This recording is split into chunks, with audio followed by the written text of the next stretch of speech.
अरेच्या भाग 2 म्हणजे अशाच एक्सप्रेशन्स असणार आहेत हे नाव वाचल्यानंतर आणि त्यातला चेहऱ्यावाल्यानंतर महिलांच्या अशा एक्सप्रेशन, अगो बाई सोनाली, हो म्हणजे असंच म्हणणार आहेत सगळे असं मला वाटतं. हं? सोना सोनाली आणि अरेच्या केदार बरोबर केदार बरोबर असं काय करेक्ट. कसं कसं जमून आलं हे सगळं म्हणजे पहिला फोन मग स्क्रिप्ट आणि मग पुढलं वर्कआउट सगळं. ते आता ते टिपिकल वाक्य मारायला पाहिजे सगळं रे विधात्याच्या हातात वगैरे असं म्हणायला पाहिजे. पण खूप गंमत वाटावी असं सगळं जुळून आलं.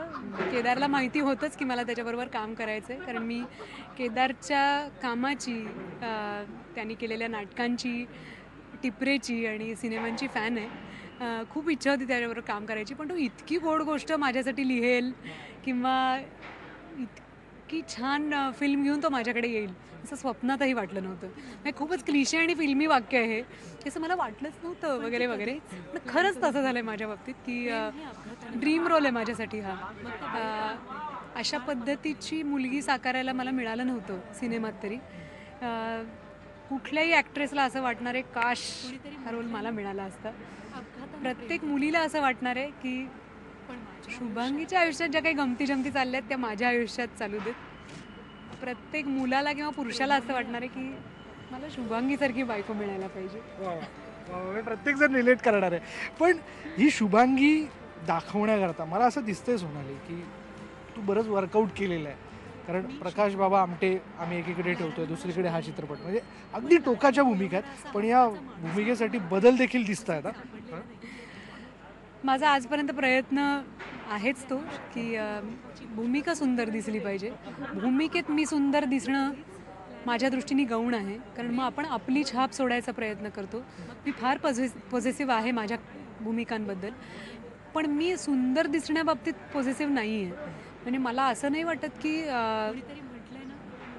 मंदाताई करत असताना माझ्या आयब्रोज तशाच दिसल्या पाहिजेत जसं मी कुठलं एखादं मॉडेलिंग करताना, एखादं फोटोशूट करताना दिसले पाहिजेत. अजिबात नाही.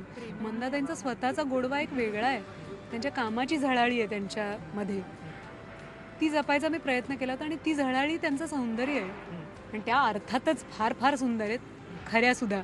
तशी मी त्यांच्या पासंगालाही न पुरणारी आहे, पण तसं प्रत्येक भूमिकेची स्वतःची एक सुंदरता असते. जसं एक गुजराती फिल्म केली होती मी, द गुड रोड नावाची. बरोबर. त्याच्यात एक टिपिकल गुजराती मुंबईत राहणारी मुलगी होती. तिचे कपडे, तिच्या चपला, ती वापरणारे गॉगल, हे मी त्या प्रकारे शोधायचा प्रयत्न केला होता की ती कशी असली तरी आपल्याला करेक्ट आहे, ती तशीच छान आहे, गोड आहे असं वाटून जातं. आता सौंदर्य किंवा आपले फीचर्स आपण जन्मजात घेऊन आलेलो आहोत, पण त्याचं ब्युटिफिकेशन त्या त्या रोलनुसार करायचा मी तरी प्रयत्न केला आहे. तर एवढ्या सगळ्या पाल्हाळाचं उत्तर एकच की शुभांगी साकार करताना शुभांगी जरी एक सामान्य मुलगी असली तरी तिचा गोडवा आहे तिच्यामध्ये. तिची कहाणी, तिचं व्यक्तिमत्व, ह्याला एक लोभसपणा आहे, तो असावा ह्यासाठी खरंच मी मेहनत घेतली होती. ती बारीक होण्यापासून, मला त्या वाक्यावर यायचं होतं खरं. बारीक होण्यापासून ते तिला छान दिसायला आवडतं, तर तसं दिसण्यापर्यंतची सगळी मेहनत आहे. पण काय सोनाली, कसा अनुभव राहिला केदार बरोबर? कारण केदार आणि फॅन्टसी हे फार जवळचं नातं आहे आणि फॅन्टसी ही प्रत्येकाला हवी असते. शुभांगीला देखील बघून लोक रिलेट करतील किंवा शुभांगी ही प्रत्येक स्त्रीमध्ये आहे असं तुला वाटतं? शुभांगी प्रत्येक स्त्रीमध्ये आहेच, 100%. शुभांगी ती आपण व्यक्त होऊ देत नाही. शुभांगीला ती असतेच प्रत्येकामध्ये, दडलेली असते. आणि फार कमी मुली असतात ज्या एक्सप्रेस तिच्यासारखं करतात, पण आपली शुभांगी जी आहे ती आहेच बाबा, फारच अनकॅनी आहे. म्हणजे बिंदास्त हा वेगळा शब्द झाला, पण ती अनकॅनी आहे अगदीच. केदारबरोबर ही शुभांगी साकारताना मला फार मजा आली, या अर्थानं की केदारची काम करण्याची पद्धत फारच दृष्ट लागावी अशी आहे की आपल्याला त्याचं नाटक किंवा सिनेमा बघताना असं वाटलं असेल की अरे हे त्यांना त्यावेळेला सुचलं असेल आणि इम्प्रोवाईज केलेलं असेल आणि मग त्याचा सीन झाला असेल, असं नाही आहे. केदारचं पेपरवर्क फार नेटकं आहे. कुठलीही गोष्ट घेताना किंवा वजा करताना त्याच्यामागे त्याचा विचार असतो. आपल्याला तो जेव्हा पास करतो की हो हो हे असंच कर, किंवा त्याचं बारीक लक्ष असतं.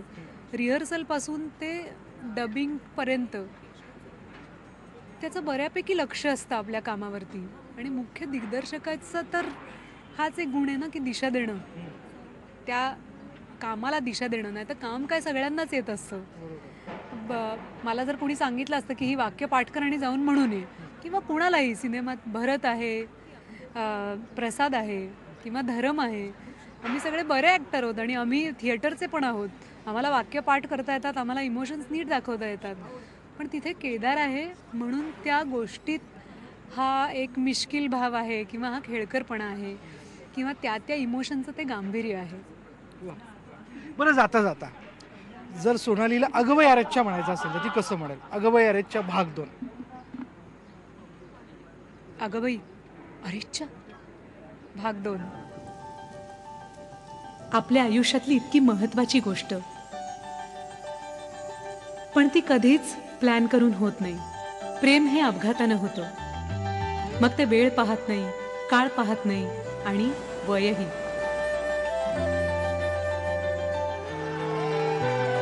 कोणीतरी म्हटलंय ना, अपघातानं प्रेम होतं. पण माझ्या आयुष्यात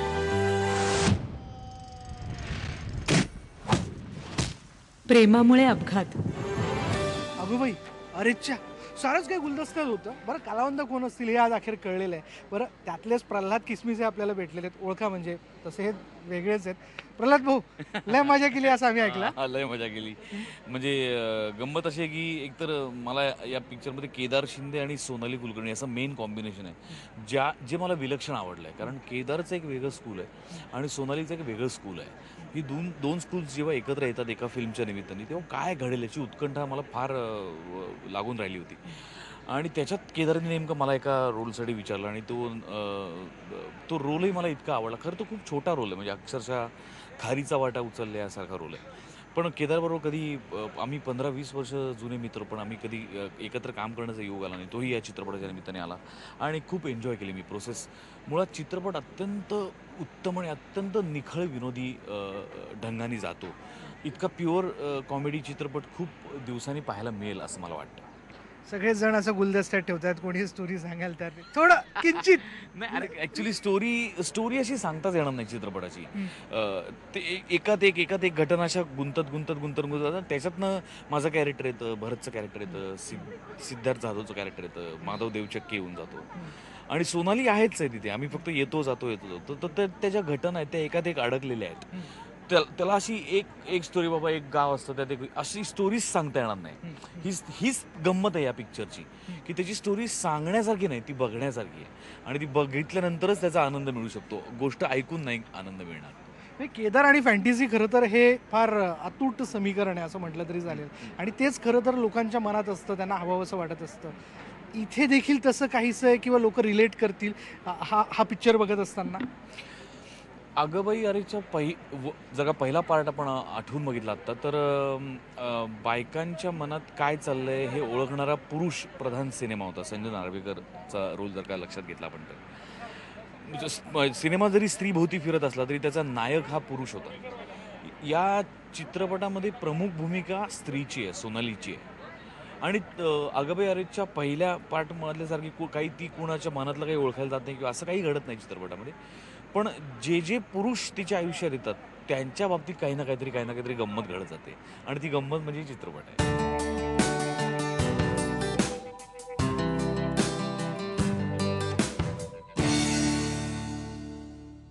अगं अरेच्या भाग 2. हे बघ, जाधव आले असंच म्हणावं लागेल. बोथ ऑफ जाधव माझ्या बरोबर आहेत. जाधवांची मजाच वेगळी आहे. भरत जाधव, सिद्धार्थ जाधव आणि अगं अरेच्या भाग 2. हे काय म्हणजे पुन्हा एक नवीन फॅन्टसी भरत? हा, नक्कीच. अगबायारीचा भाग 1 जो होता ती पण फॅन्टसी होती.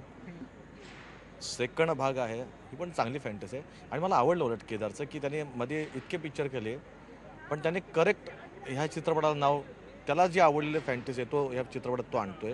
ती म्हणजे अगबाई अरेच्या भाग 2 आणि टोटली लेडी ओरिएंटेड स्क्रिप्ट आहे. सोनाली कुलकर्णीने काम केलं, अप्रतिम काम केलं आणि मुळात तिच्याभोवती फिरणारी गोष्ट आहे. मी रिव्हील करत नाही पण फार सुंदर फॅन्टसी आहे. जसं मगाशी राजसाहेब पण बोलला की त्यांना थांबवत नाही ती गोष्ट सांग, तसं आहे ते. फार गोड आणि सुंदर गोष्ट आहे आणि त्या गोष्टीला म्हणजे असं वाटेल पिक्चर पाहताना की केदारने एक वेगळ्या धाटणीची एक वेगळी फिल्म त्यांनी उभी केली आहे आणि आम्हाला त्या त्या ठिकाणी वेगवेगळ्या पद्धतीने वापरलं. जाधव फिर चॅम्पियन.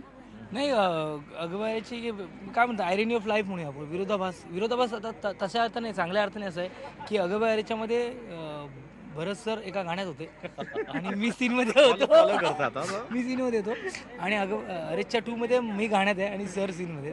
पण अगबायाच्या माझ्या आयुष्यातला पहिला सिनेमा माझा, ज्यात मी एका पडद्यावर दिसलो होतो, एक म्हणजे सिनेमात दिसणं असतं बघ, ते माझ्या आयुष्यातला अगबायाच्या पहिला माझा सिनेमा लाईफमध्ये. त्यानंतर जत्रा आला होता, तर त्या 11 वर्षांतर त्याचा पार्ट येतो आणि त्यात आपल्याला नाचायला मिळते किंवा आपल्यासाठी एक गाणं होतं आणि त्या गाण्यात आपण असतो, ही चांगली गोष्ट आहे.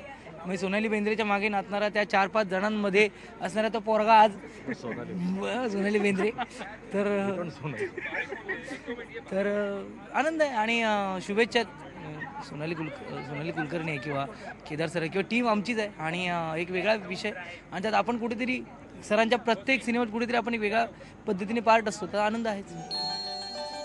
माझ्या आयुष्यात ना खूप पुरुष आले हो. पहिला सुनील राजेंद्र पाटील, दुसरा प्रल्हाद वासुदेव किसमिसे, तिसरा राहुल वसंत देशपांडे, चौथा नरेंद्र केशव चकवे, पाचवा हा दुसराच पण मोठा होऊन आलेला म्हणजेच प्रल्हाद किसमिसे, सहावा विक्रम रघुनाथ देसाई, सातवा आठवा आठवत नाही, जाऊ द्या ना. कुणीतरी म्हटलंय ना की अपघातानं प्रेम होतं, पण माझ्या आयुष्यात मात्र प्रेमामुळे अपघात. अगबायाच्या जेव्हा आला होता तो पिक्चर बघितल्यानंतर लोकांच्या वेगळ्या रिएक्शन होती, बायकांच्या मनातलं ऐकून गेला सिनेमा, महिलांनी खूप चांगला प्रतिसाद दिला होता. या सिनेमात खूप वेगळ्या पद्धतीने सरांनी प्रेझेंट केलं आहे की मला वाटतं ते तुम्हाला 22 मेला येईल तेव्हा कळेल. बाकी गाणं माझं धमाकेदार आहे, सिनेमा धमाकेदार आहे. भरत सर मी पाहिलं सरांचं काम, सर म्हणजे मला आवडतात किंवा आम्हाला सांभाळतात किंवा सगळे माणूस चांगला आहे, पण तो ह्यातला परत एक जे कॅरेक्टर आहे ना जे भरत सरांचं आहे ते मला खूप आवडतंय, खूप चांगलं. मी म्हणतो नाही बघ जाधव आले, आता सांगा ना थोडं लोकमत सर्वात पुढे असतं आणि नाही पण स्टोरी सांगण्यापेक्षा आज फर्स्ट लुक रिव्हील झालाय. पण माझ्या मते स्टोरी सांगण्यापेक्षा नक्कीच काहीतरी आहे, त्याशिवाय तो अगबाई अरेच्या नाव देणार नाही. कसं आहे, अगबाई अरेच्या हे नावच त्यांनी इतका चांगला ब्रँड केला निर्माण की लोकांना आवडलेलं आहे आणि तो ब्रँड जर तो परत जर वापरत असेल तर ती सिंपल स्टोरी नसेल याची मात्र मी खात्री देतो. अगबाई अरेच्या भाग 2. अच्छा भाग 2. थँक्यू आमच्याशी बोलले. थँक्यू.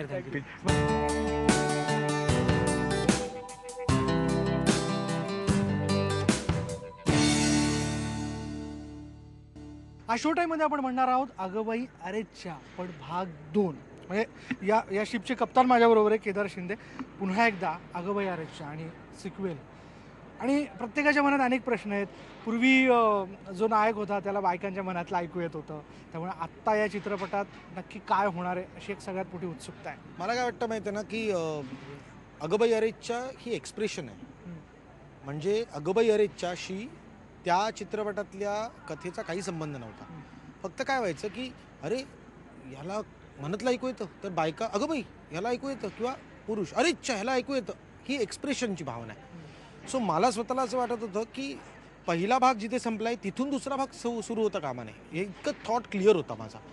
कारण मला ते पैसे मिळून देईल, पण मला जे प्रेम रसिकांचं मिळालं आहे ते प्रेम मला कसं मिळेल, तर मला त्याच्यापेक्षा काहीतरी वेगळी कल्पना मिळाली पाहिजे. अशाच वेळेस दिलीप प्रभावळकरांची कथा माझ्या वाचनात आली होती आणि मग मला जिथे त्यांची कथा संपते तिथे मला माझी कथा सुचली, म्हणूनच आम्ही दोघांनी मिळून ती कथा लिहिली. आणि अगबाई अरेच्या 2 हे काय आहे हे बघण्यामधली गंमत आहे. म्हणजे जसं त्यावेळेस मीडिया नव्हता त्यामुळे लोकांना माहिती नव्हतं की पहिल्या भागात काय आणि लोक येत होते.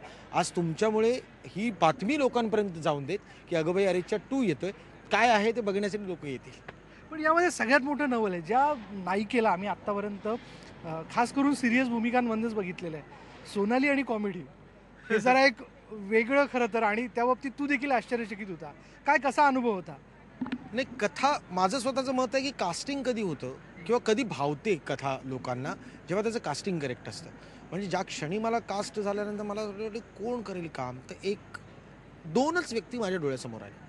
एक तर हिंदीत करायचं असेल तर तब्बू, आणि मराठीत करायचं असेल तर सोनाली कुलकर्णी. सोनालीला मी जरा घाबरतच फोन केला की ही गोष्ट बाबा माझी लाख इच्छा असते. तर ती अशी आहे की अरे मग आता काय मी येऊन ऑडिशन देऊ का तुला, मला करायचंच आहे तुझ्याकडे काम. आणि मी 2.5 मिनिटामध्ये ती कथा ऐकवली तिला. आणि तशी ती खूप विचारी अभिनेत्री आहे. ती कुठलाही डिसिजन असा पटकन घेत नाही. पण मला नवल वाटतं की त्या 2.5 मिनिटाच्या नरेशननंतर ती मला फक्त म्हणाली की कधी सुरू करणार आहे सिनेमा. म्हटलं 2 महिन्यांनी. ठीक आहे, आता 2 महिने माझे मला दे. आणि जो तिच्यामध्ये एक आमूलाग्र बदल मी अख्खा बघितला. एक मला ही भूमिका करायची आहे, त्याचं एक डेडिकेशन लागतं. त्याच्या अगोदर आमटे नावाचा एक सिनेमा तिने केला आहे, त्याच्यात एक वेगळ्या पद्धतीची भूमिका लोकांनी बघितली आणि याच्यात एकदम कॉन्ट्रास्ट. बरं, हा सिनेमा काहीच लोकांच्या मनामध्ये हे व्हायला पाहिजे आणि ते व्हायला पाहिजे असं काही नाही. जो एंटरटेन करतो, पण तरीही एंटरटेन करताना तुम्हाला बाईपणाची मूल्य ठसठशीत दिसतात. मला असं वाटतं की स्त्रियांच्याबद्दल जे काही आपल्याला चांगलं करायचं आहे त्याचे वेगवेगळे पॅरामीटर्स असू शकतात.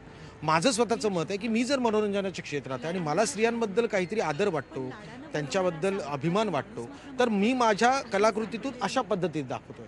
त्यामुळे सोनाली तुम्हाला जी दिसेल ती एक्झॅक्टली एक वेगळं सरप्राईज पॅकेज असेल. आणि जे पॅकेज बघताना लोक म्हणतील अगं बाई अरे